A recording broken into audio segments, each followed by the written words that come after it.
পড়াশোনা মোটামুটি শেষ হয়েছে, বিয়ে করবেন, এখন 18-20 বছর বয়স হয়ে গেছে।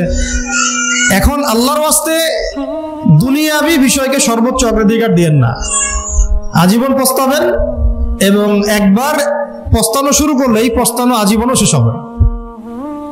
তখন মেইল করে মেসেজ করে কোনো লাভ হবে না, কারণ আপনি বিয়ের আগে দিনকে প্রাধান্য দেন নাই, বরং দুনিয়াকে প্রাধান্য দিয়েছিলেন। আপনি বিয়ের আগে দিনকে প্রাধান্য দেন নাই, বরং দুনিয়াকে প্রাধান্য দিয়েছেন।